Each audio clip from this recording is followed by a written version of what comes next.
Hello नमस्कार साथियों। तो आज हम पढ़ने वाले हैं राजस्थान की जो प्रमुख चित्रकला और हस्तकला। ठीक है, राजस्थान की कला एवं संस्कृति में पढ़ेंगे और वह ये क्लास CET 2022 के लिए महत्वपूर्ण है। क्लास नंबर 10 है और भी सभी परीक्षाओं के लिए महत्वपूर्ण है। ठीक है, तो बने रहिए वीडियो के एंड तक। आपको बिल्कुल हस्तलिखित नोट्स मिलेगा बिल्कुल फ्री में। तो मैं आपसे शुरू करने से पहले एक छोटी सी रिक्वेस्ट करूंगा कि प्लीज़ वीडियो के लिए आप लाइक कर दो, चैनल को सब्सक्राइब कर दो, अपने दोस्तों के साथ शेयर कर दो। तो चलिए बिना देरी करते हुए इस वीडियो की शुरुआत करते हैं। तो देखिए राजस्थान की चित्रकला। राजस्थान की क्या है? चित्रकला। पेन का रंग थोड़ा मैं रेड कर देता हूँ कि आपको अच्छे से दिख पाए। ठीक है, राजस्थान की चित्रकला। ठीक है, देखिए एक व्यक्ति आते हैं, उसका नाम है आनंद कुमार स्वामी। देखिए वह एक पुस्तक लिखता है। ठीक है, इसका देखिए पुस्तक लिखता है 1916 में राजपूत पंडित की पुस्तक लिखता है। और राजस्थान की पहाड़ी जिसमें चित्रकला, जिसमें हिमालय का वर्णन मिलता है और संयुक्त रूप से राजपूत चित्रकला कहा गया है। ठीक है, कौन कहता है? आनंद कुमार स्वामी। कब कहता है? 1916 में। ठीक है, पुस्तक लिखता है उसमें कहता है। ठीक है, और एक बाद में और एक और व्यक्ति का नाम आता है, तो जिसका नाम है रामकृष्ण दास। इसे राजस्थानी चित्रकला नाम दिया। जो राजस्थान की जो चित्रकला है, जो चित्रकला नाम देता है, तो वो कौन देता है? रामकृष्ण ने। ठीक है, रामकृष्ण देता है नाम। और राजस्थान की चित्रकला को भौगोलिक व सांस्कृतिक रूप से 4 भागों में बांट सकते हैं। ठीक है, इसके प्रमुख 4 भाग है। देखिए कौन कौन से भाग हैं जो मतलब भौगोलिक और सांस्कृतिक रूप से 4 भाग माना जाए। देखिए पहले भाग में बात करें तो मेवाड़ आ गया, और जिसमें मेवाड़ में भी देखिए चावंड जो उदयपुर में है, और नाथद्वारा और देवगढ़। ठीक है, नंबर 2 पे आ जाएगा मारवाड़, जिसमें जोधपुर, बीकानेर, किशनगढ़, नागौर, अजमेर और जैसलमेर। ठीक है, और बाद में ढूंढाड़, जिसमें आमेर, जयपुर, अलवर और उनियारा, टोंक और शेखावाटी क्षेत्र। ठीक है, और बाद में हाड़ौती, जिसमें बूंदी और कोटा आ जाएंगे। ठीक है, तो इस प्रकार हम चारों को हम अच्छे से अलग अलग पढ़ेंगे, एक एक करके पढ़ेंगे। तो सबसे पहले हम मेवाड़ के बारे में बात कर लेते हैं। देखिए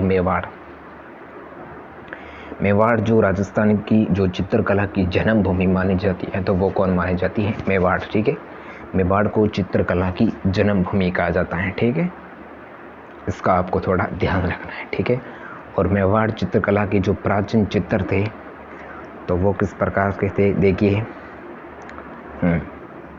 1260 में तेज सिंह के समय आहड़ में श्रावक प्रतिक्रमण सूत्र चूत्री, जिसमें चित्रण एक ग्रंथ मेला गया था। ठीक है, कब मेला? 1260 में। ठीक है, किसके समय?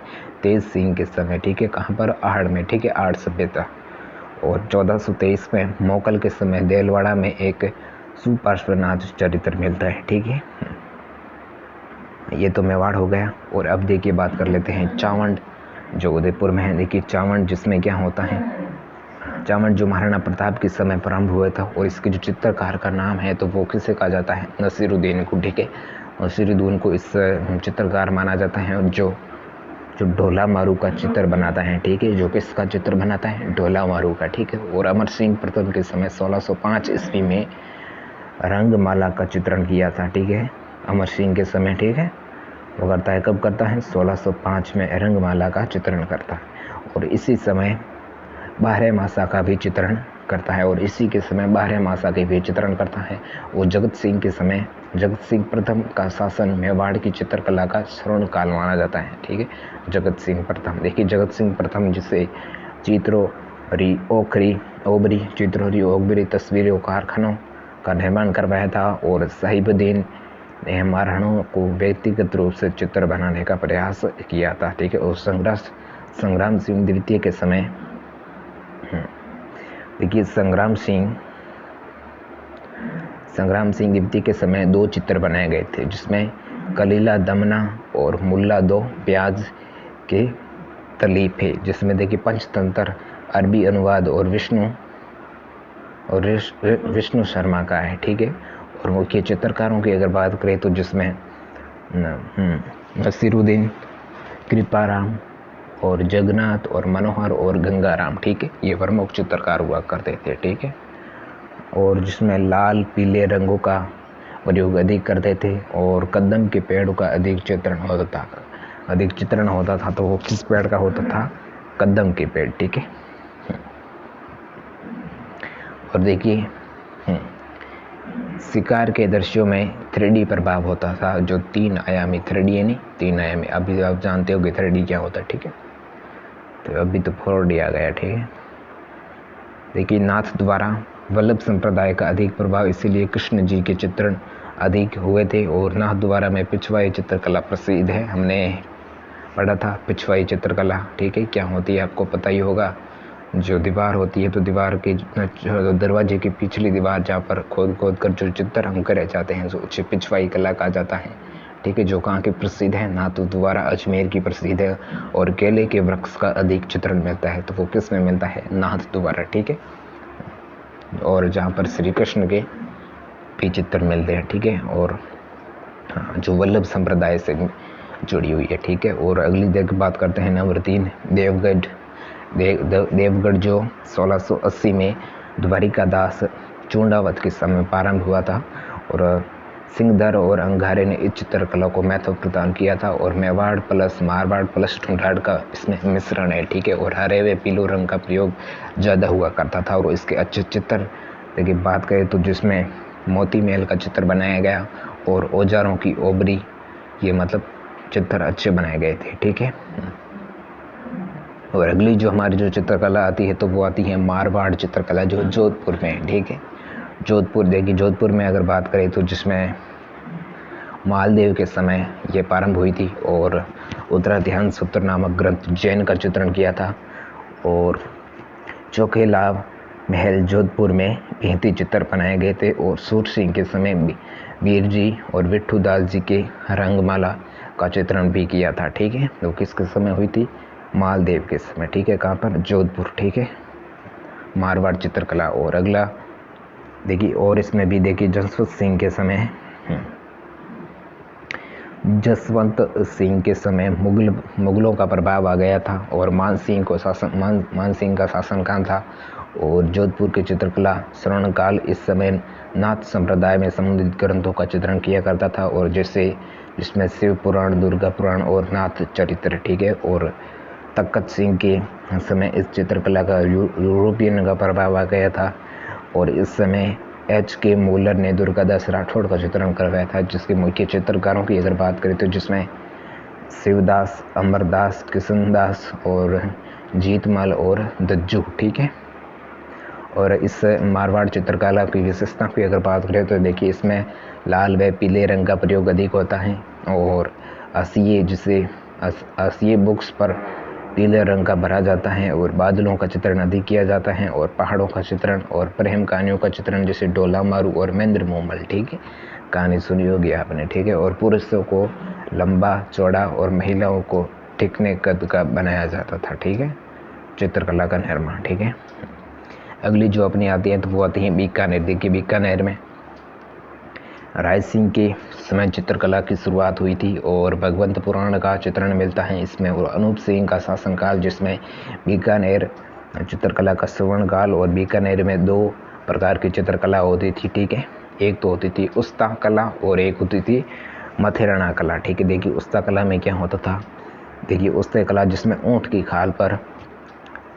खाल पर की जाने वाली चित्रकला को क्या कहते थे?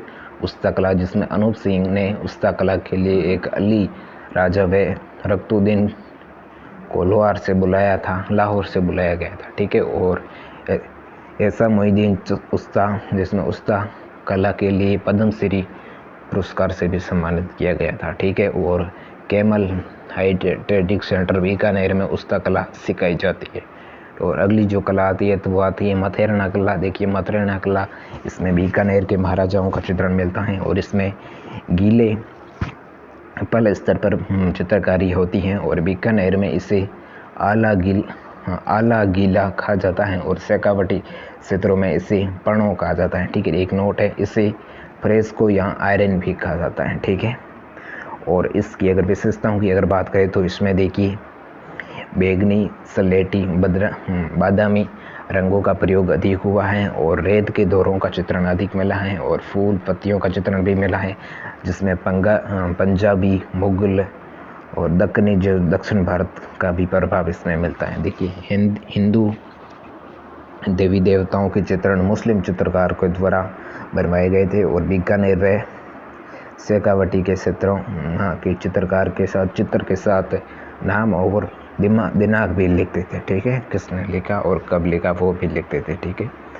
और कैमल महोत्सव जो कहाँ पर होता है, बीकानेर के लडेरा में आयोजित होता है। और कैमल रिसर्च सेंटर जो भी बीकानेर जोहड़बीड़ में है और मथेरना जो जैन होते हैं, ठीक है, उससे कहते हैं। और अगली हमारे आती हैं तो वो आती हैं किशनगढ़ चित्रकला जी की।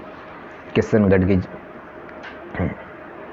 जिसमें सावंत सिंह और नागरीदास का शासनकाल था और किशनगढ़ चित्रकला का श्रवणकाल और वल्लभ संप्रदाय का प्रभाव अधिक होने के कारण भगवान श्री कृष्ण के चित्र अधिक बनाए गए थे, ठीक है। और सावंत सिंह ने अपनी प्रेमिका और सीता बिहारी को राधा के रूप में चित्रित करवाया था। और इसके प्रमुख चित्रों की अगर बात करें तो जिसमें बनी ठनी आपने सुनी होगी, बनी ठनी जिसके चित्रकार कौन माने जाते हैं, मोर ध्वज नीलाचंद। वेरी मोस्ट क्वेश्चन है कि किशनगढ़ की प्रसिद्ध बनी ठनी जो चित्रकला शैली है उसकी चित्रकार कौन माने जाते हैं, तो वो आपको याद रखना है मोर ध्वज निहालचंद, ठीक है।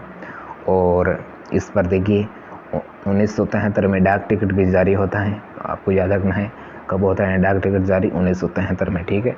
और भारत की मोनालिसा और एरिक डिक्टर के द्वारा डिक्सन द्वारा कहा गया था, ठीक है।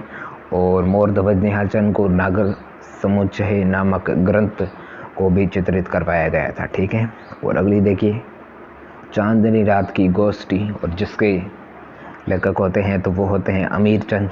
और इसकी विशेषताओं की अगर बात करें तो जाए तो इसमें देखिए नारियों का चित्रण अधिक हुआ है और सफ़ेद व गुलाबी रंग का प्रयोग अधिक किया गया है और हाशिए में गुलाबी रंग का भरा गया है और कागड़ा चित्रकला का प्रभाव है। और महिलाओं के चित्रों में नाक में वेसरी नामक आभूषण है, ठीक है, नाक में आभूषण तो होंगे, ठीक है। और अगली जो हमारी जो चित्रकला थी जिसमें देखिए नागौर में बात करें तो फीके बुझे हुए रंगों का प्रयोग करता है और पारदर्शी कपड़े का चित्रण का किया जाता है, मतलब पारदर्शी जो आर पार सामने हमें से दिखता हो उसे पारदर्शी कहते हैं। और अजमेर में देखिए महिलाओं का चित्रकार होता है और वो कौन करता है, साहिबा, ठीक है।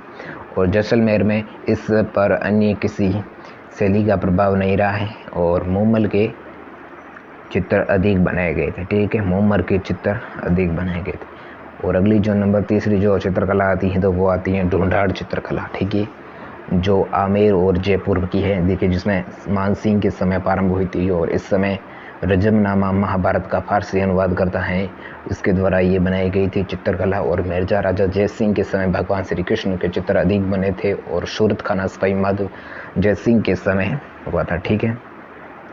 और ईश्वरी सिंह के समय साहिबराव ने आदमकद चित्रकला का प्रयास किया था और माधो सिंह के समय पुंडीकर हवेली के भेदी चित्र बनवाए गए थे। इसकी देखिए विशेषताओं की अगर बात करें तो लाल, पीला व केसरी हरा रंग का अधिक प्रयोग और हाशिए में गहरा लाल रंग भरा जाता है।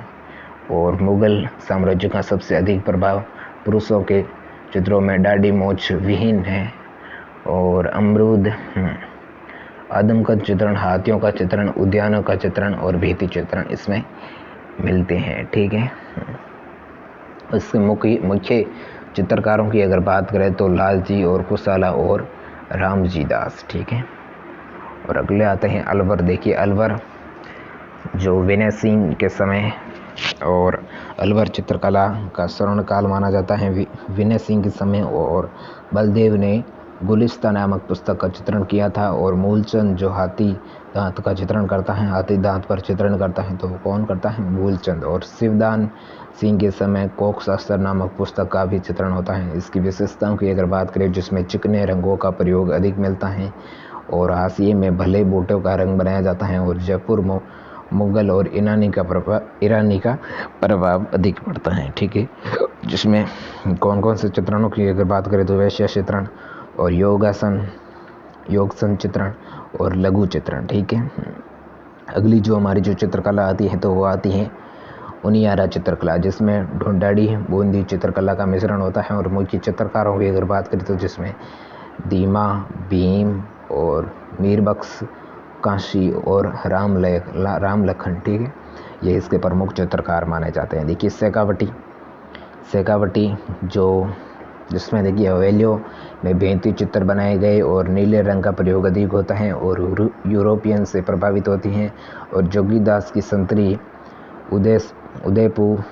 उदयपुर काटी की बेंती में चित्रण देवा नामक चित्रकार ने बनवाया था। ठीक है, और देखिए अगली जो हमारी आती है जो आड़ती चित्रकला, जो बूंदी के सृजन के समय प्रारंभ हुई थी और उमेद सिंह के समय बूंदी चित्रकला का स्वर्ण काल माना जाता है। और इस समय उमेद सिंह को जंगली सुअर का शिकार करते हुए चित्रण किया गया। ठीक है, विशेषताओं की अगर इसकी बात करें तो जिसमें हरे रंग का प्रयोग अधिक होता है और देखिए प्रकृति चित्रण अधिक मिलता है। वेरी मोस्ट है, क्योंकि देखिए इसमें प्रकृति का चित्रण अधिक होता है। किसमें होता है? हाड़ौती चित्रकला में। ठीक है, और मेवाड़ शैली का अधिक प्रभाव और बूंदी का किला अपने बेंती चित्रणों के लिए जाना जाता था और केले, खजूर, सरोवर का चित्रण अधिक मिलता है। ठीक है, मुख्य चित्रकारों की अगर बात करें तो जिसमें अहमद, साधुराम, रामलाल और सुरजन। ठीक है, ये प्रमुख मुख्य चित्रकार माने जाते थे। ठीक है, अब देखिए मतीराम की पुस्तक रसराज का भी चित्रण इसमें मिलता है। तो एक मतीराम जी की पुस्तक है तो उसमें किसका चित्रण मिलता है? रसराज का चित्रण, जिसमें देखिए कोटा, सबसे पहले कोटा के बारे में बात करें तो जो कब शुरू हुई थी? राम सिंह के समय शुरू हुई थी और उमेद सिंह का समय श्रवण काल माना जाता है। वल्लभ संप्रदाय से प्रभाव के कारण भगवान श्री कृष्ण के चित्र, देखिए वल्लभ संप्रदाय होते हैं ना, जो भगवान श्री कृष्ण मतलब प्रभावित होती हैं, तो वो किसका चित्रण करते हैं? ज़्यादातर भगवान श्री कृष्ण का ही चित्र करते हैं। तो आपको याद रखना, जहाँ पर वल्लभ संप्रदाय है तो श्री कृष्ण ठोक देना। ठीक है, और इसकी विशेषताओं की अगर बात करें जिसमें नारी सौंदर्य का चित्रण अधिक होता है और शिकार के दृश्यों का चित्रण अधिक और महिलाओं को पशुओं का शिकार करते हुए दिखाया हुआ है। और डालू नामक चित्रकार ने रंगमाला का चित्रण किया था। ठीक है, और देखिए राजस्थान की आधुनिक चित्रकारों की अगर बात करें तो जिसमें सबसे पहले आते हैं राम गोपाल विजयवर्गीय। ठीक है, इसके गुरु के नाम की बात करें तो आते हैं शैलेंद्र नाथ डे, इसके गुरु थे। और ये क्या है? आधुनिक राजस्थान के आधुनिक चित्रकार। ठीक है, और इन्होंने सबसे पहले चित्र प्रदर्शनी लगवाई थी और इन्हें पद्मश्री पुरस्कार भी मिला हुआ है। किसको मिला हुआ है? राम गोपाल विजयवर्गीय को। ठीक है, नंबर 2 पे आते हैं गोवर्धन लाल बाबा। ठीक है, इन्हें भीलों का चितेरा भी कहा जाता है। भीलों का चितेरा किसे कहा जाता है? तो आपको याद रखना है गोवर्धन लाल बाबा को। ठीक है, और ये मुख्य प्रमुख चित्र बनाते हैं तो वो बारात का चित्र बनाते हैं। ठीक है, बारात। और नंबर 3 पे आते हैं सौभाग्यमल गहलोत, इन्हें निड का चितेरा भी कहा जाता है। निड का चितेरा। ठीक है, तो वो किससे कहा जाता है? सौभाग्यमल गहलोत को निड का चितेरा कहा जाता है। ठीक है, हाँ। और परमानंद चोयल जो भैंसों का चितेरा कहा जाता है, जिसे क्या कहा जाता है? भैंसों का चितेरा कहा जाता है। और जग मोहन माथोड़िया जिसे स्वान का चितेरा कहा जाता है। और कुदन लाल मिस्त्री जो महाराणा प्रताप के चित्र बनाते हैं। ठीक है, तो महाराणा प्रताप का आपको चित्र मिलता है बनाया हुआ, तो वो कौन बनाता है? कुदन लाल मिस्त्री। ठीक है, कुदन लाल इनके चित्रों को देखकर राजा रवि वर्मा ने महाराणा प्रताप को चित्र बनवाया था। ठीक है, महाराणा प्रताप का चित्रण बनवाया था। देखिए राजा रवि वर्मा, इसके बारे में बात करें तो राजा रवि वर्मा केरल के थे और ये भारतीय चित्रकला का भीष्म पिता भी कहा जाता है। तो आपको याद रखना है, वेरी मोस्ट क्वेश्चन है, क्योंकि इससे बॉक्स में बंद किया हुआ है तो आपको थोड़ा मोस्ट मारना ही पड़ेगा। ठीक है, अगर आपको पूछे कि भारतीय चित्रकला का भीष्म पिता है विश्व पिता तो नहीं है, भारतीय चित्रकला का पितामह किसे कहा जाता है, तो आपको याद रखना है राजा रवि वर्मा को। ठीक है, वो कहाँ के थे, वो थे केरल के थे। ठीक है, अगला जो नंबर 7 पे आते हैं तो उसका नाम आता है पूर्व सिंह शेखावत। ठीक है, पूर्व सिंह शेखावत के बारे में अगर बात करें तो इन्होंने क्रांतिकारियों तथा देशभक्तों नेताओं का चित्रण बनवाया है और इन्हें चित्रों में राजधानी प्रभाव अधिक देती हैं। ठीक है, और नंबर 8 पे आते हैं देविकानंद शर्मा। इन्होंने प्राकृतिक चित्रण अधिक किया है और देखिए the matter of natural and lining object कहा जाता है, वो किसे कहा जाता है, देविकानंद शर्मा को। ठीक है, और अगला नंबर 9 पे आता है ज्योति स्वरूप कछवाहा, जो जंगल के चित्रण ज़्यादा बनाते हैं। ठीक है, जंगल के चित्रण ज़्यादा बनाते हैं तो वो देखिए इंस जंगल नाम से चित्रण बनाते हैं। ठीक है, और एक नोट और है तो आपको देखिए नोट तिलक गीताई देखिए किशनगढ़ शैली का मुख्य चित्रकार जिन्हें हाल ही में पद्मश्री पुरस्कार से सम्मानित किया गया है, तो वो किसे किया गया है, तिलक गीताई। ठीक है, करंट अफेयर का क्वेश्चन बन सकता है 1 नंबर में, तो आपको वेरी वेरी मोस्ट मानूंगा मैं इसे। ठीक है, आपको वेरी वेरी मोस्ट, तो आपको याद में रखना है कि किशनगढ़ शैली के मुख्य चित्रकार जिन्हें हाल ही में पद्मश्री पुरस्कार से सम्मानित किया जाता है, तो वह कौन है हमारे, वह है हमारे तिलक गीताई। ठीक है, तिलक गीताई आपको याद रखना है। ठीक है, बढ़ते हैं आगे। देखिए राजस्थानी चित्रकला की विशेषताओं की बात करते हैं। देखिए नंबर पहली विशेषता है कि विषय वस्तु की विविधता, वर्ण विविधता, और जिसमें लोक जीवन का चित्रण मिलता है, भावात्मक चित्रण मिलता है, प्रकृति का चित्रण मिलता है। तो ये सभी किस में आ जाएंगे, ये सभी आ जाएंगे देश काल के अनुरूप हैं। ठीक है, मतलब पूरे देश के बारे में इसका जो चित्रण मिलता है। ठीक है, और देखिए प्रकृति का मानवीकरण भी मनुष्य की सुख दुख से जोड़ा है, और राजस्थान की चित्रकला में गहरे तथा चटकीले रंगों का प्रयोग अधिक किया जाता था, और राजस्थानी चित्रकला में भक्ति से संबंधित चित्र अधिक हैं, जो मंदिर व मठों में बेहती चित्रों के रूप में दिखाई देते हैं। और राजस्थान में सामान्य जीवन से संबंधित चित्र अधिक बनाए गए हैं, जैसे शिकार के दृश्य, महफिल के दृश्य। और राजस्थान चित्रकला में नारी सौंदर्य का चित्रण अधिक किया गया है, और राजस्थान की चित्रकला में मुगल प्रभाव दिखाई देता है, जैसे विलासता के दृश्य, पारदर्शी के कपड़े। ठीक है, मुगल चित्रकारों की उपेक्षा राजस्थानी चित्रकारों को अधिक छूट प्राप्त थी, अतः उन्होंने जीवन में कभी पक्षों से संबंधित चित्र नहीं बनवाए। ठीक है, और देखिए इसमें देखिए हमारी चित्रकला में प्रकृति का सर्गानिक चित्रण किया गया है, जैसे रंगमाला और बारहमासा। ठीक है, चित्रों में सामंजस्य दिखाई देता है, जो देखिए मुख्य आकृति तथा पृष्ठभूमि दोनों पर एक दूसरे से जुड़े हुए हैं। और देखिए यह तो हमारी जो चित्रकला हो जाती है पूरी। और देखिए हमने इस वीडियो में और बोला था कि हम साथ में क्या पढ़ने वाले हैं, हस्तकला। ठीक है, तो देखिए हस्तकला भी पढ़ेंगे। तो शुरू करने से पहले मैं आपसे फिर से एक छोटी सी रिक्वेस्ट करूँगा कि चैनल को सब्सक्राइब नहीं किया तो प्लीज़ कर दो सब्सक्राइब, वीडियो को लाइक कर दो जल्दी से। ठीक है, कमेंट करो, अपने दोस्तों के साथ शेयर करो, सभी करो। ठीक है, देखिए राजस्थान की हस्तकला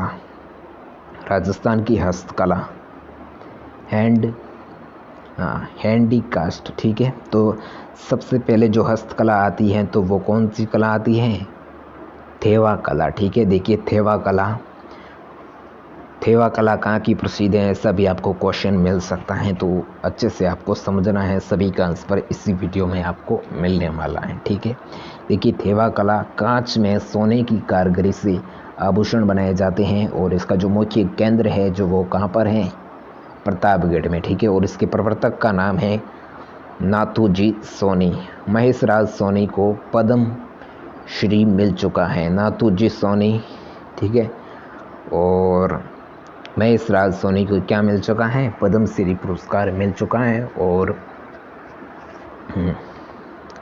जस्टिसन वकी अंग्रेज अधिकारी था, इसे अंतर्राष्ट्रीय स्तर पर लोकप्रिय किया गया था। ठीक है, और दूसरी जो अपनी जो कला आती हैं तो वो आती हैं टेराकोटा कला, टेराकोटा कला, ठीक है। देखिए मिट्टी के पकाकर और उनके मोतियों और खिलौने बनाए जाते थे, ठीक है, तो उसको क्या कहते थे, टेराकोटा कला कहा जाता था, ठीक है। और इसके मुख्य केंद्रों की अगर बात करें तो जिसमें मोलेला जो राजसमंद में है, यहाँ पर मोहनलाल कुमावत को पद्मश्री पुरस्कार मिलता है। और अर्जी जो जालौर में है, अर्जी जालौर के हैं, जिसमें यहाँ पर देवताओं के घोड़ों का मतलब चित्र बनाए जाते हैं, घोड़े बनाए जाते हैं। और बड़ोपल हनुमानगढ़ में है, जहाँ पर यहाँ पर देखिए यहाँ से प्राचीन काल के टेराकोटा प्राप्त हुई हैं, अब नहीं बनती हैं, ठीक है। और यहाँ पर पक्षी अभयारण्य स्थापित किया जा रहा है, ठीक है। ये आपको याद रखना है, कहाँ पर किया जाता है, बड़ोपल हनुमानगढ़ में यहाँ पर पक्षी अभयारण्य जो स्थान है जो बनाया जा रहा है, ठीक है। अगली जो हमारी जो हस्तकला आती हैं तो वो आती हैं ब्लू पोल्ट्री, ठीक है। वेरी मोस्ट क्वेश्चन मैं इसे मानूंगा, ब्लू पोल्ट्री, ठीक है। देखिए चीनी मिट्टी के सफ़ेद बर्तनों पर बनाए जाते हैं, जिससे नीले रंग के चित्र बनाए जाते हैं। और इसका मुख्य केंद्र है तो वो कहाँ है, जयपुर को, ठीक है। ब्लू पोल्ट्री जो कहाँ की प्रसिद्ध है, जयपुर की प्रसिद्ध है, ठीक है। और कृपाल सिंह शेखावत को इसके लिए पद्मश्री मिल चुका है। और इन्होंने नीले रंग के अलावा भी अन्य रंगों का भी प्रयोग किया है, ठीक है। देखिए ब्लू पोल्ट्री तो हो गई। और अगली हमारी जो पोल्ट्री आती है, अगली जो हमारी हस्तकला आती हैं तो वो आती हैं ब्लैक पोल्ट्री कहाँ की प्रसिद्ध है पूछे तो वो पूछना है, वो आपको आंसर में देना है कोटा, और ठीक है, कोटा और ब्लू, ठीक है। ब्लू पोल्ट्री पूछे तो आपको जयपुर में जाना है, ठीक है। पांचवी जो हमारी हस्तकला आती है तो वो आती हैं मीनाकारी हस्तकला। देखिए सोने के आभूषण में रंग चढ़ाया जाता है, इसका मुख्य केंद्र कहाँ पर बना हुआ है, जयपुर में। मान सिंह जो आमेर के राजा ने लाहौर से इसे कलाकारों को बुलवाया था। मीनाकारी हस्तकला के लिए देखिए आमेर के राजा मान सिंह ने लाहौर से कलाकारों को बुलवाया था, तो किसके लिए बुलाया गया था, मीनाकारी हस्तकला के लिए, जिसमें देखिए क्या होता था, सोने के आभूषणों में रंग चढ़ाया जाता था, ठीक है। और देखिए कुदरत सिंह को इसके लिए पद्मश्री पुरस्कार से सम्मानित किया गया है, ठीक है। तो वो किसे किया गया, कुदरत सिंह को, ठीक है। और अगली है जो हस्तकला तो वो है रंगाई सपाई, ठीक है। इसमें देखिए रंगाई सपाई में एक है अजरक प्रिंट, जो इसका मुख्य केंद्र है बाड़मेर में है। और नीले रंगों का प्रयोग अधिक होता है, ठीक है, रंग अधिक उपयोग में लेते हैं, ठीक है, ब्लू नीला रंग। और ज्योमितीय अलंकार अधिक और तुर्की शैली से अधिक प्रभाव होती है, ठीक है। अगली जो हमारी हस्तकला आती है तो वो आती है मलिर प्रिंट, जिसका मुख्य केंद्र बाड़मेर में है। और काले व कथई रंग का प्रयोग अधिक होता है। और नंबर सी पर है सांगानेरी प्रिंट, जो काले व लाल रंग का प्रयोग अधिक होता है। और मुन्ना लाल गोयल को इससे मतलब प्रसिद्ध माना जाता है, मुन्ना लाल गोयल ने इसे प्रसिद्ध किया था, ठीक है। और अगली है बंगरू प्रिंट, जो प्राकृतिक रंगों से का प्रयोग किया जाता है और जिसमें बेल बूटे यानी फूल पत्तियों की सफाई की जाती है, ठीक है। और आजम प्रिंट, जिसमें अकोला चित्तौड़गढ़ की जो प्रसिद्ध इसका मुख्य केंद्र माना जाता है। और जाजम प्रिंट जो चित्तौड़गढ़ की है, जिसमें गाड़िया लोहार से महिलाओं को कपड़े इसी प्रिंट में बनवाए जाते हैं।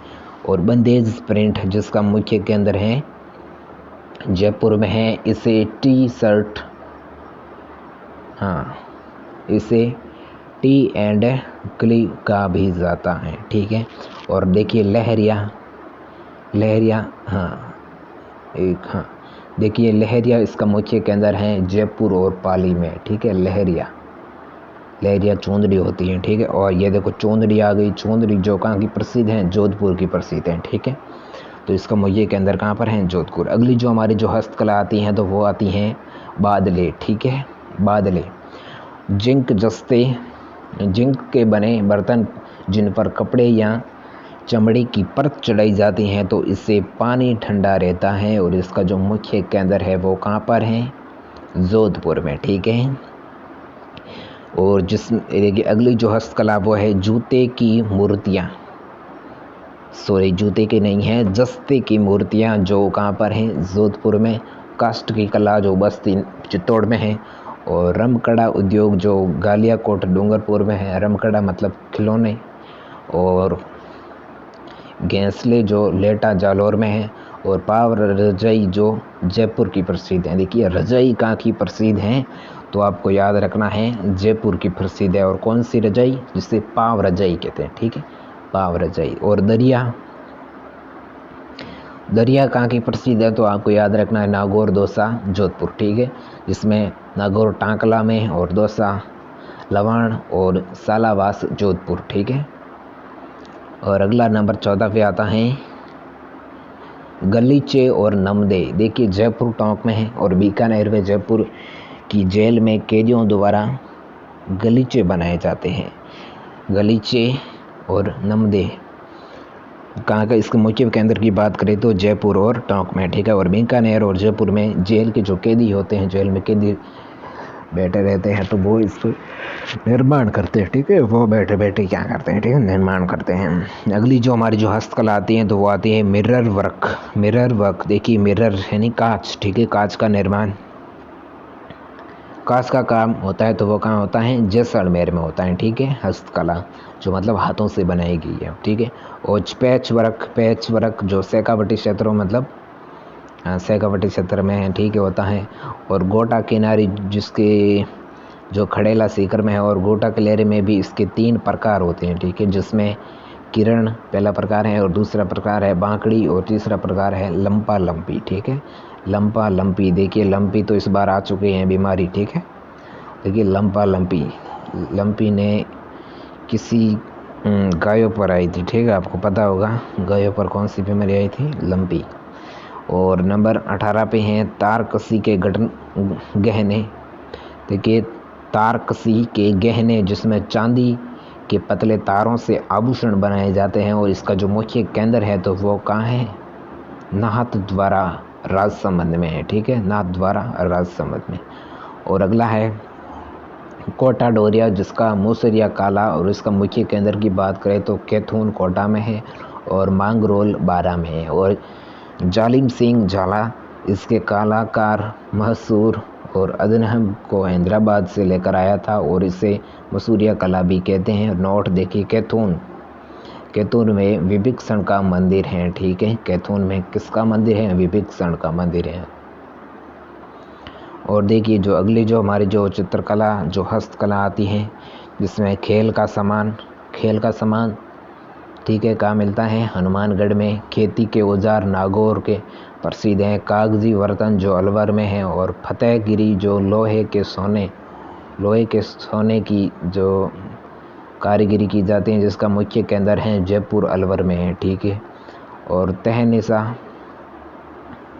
तहनिसा जिसमें पीतल के सोने की कारीगरी की जाती है जिसका मुख्य केंद्र है जयपुर और अलवर में है।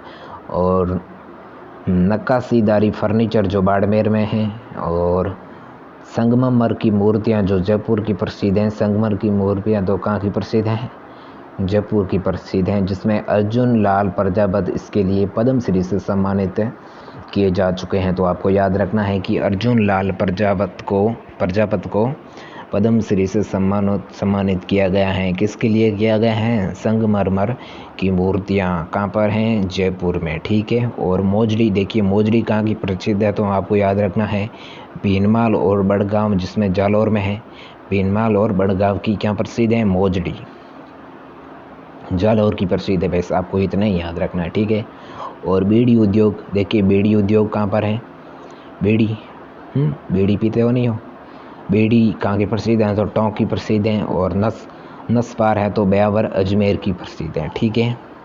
और राजस्थान की पुरातात्विक स्थल जो हम पढ़ेंगे इसके नेक्स्ट वीडियो में, ठीक है। और आज हमने जितना भी पढ़ा तो उसका जो अगर PDF की अगर बात करें तो वो आपको मिलेगा, अब मैं बताता हूँ कहाँ पर मिलेगा, ठीक है।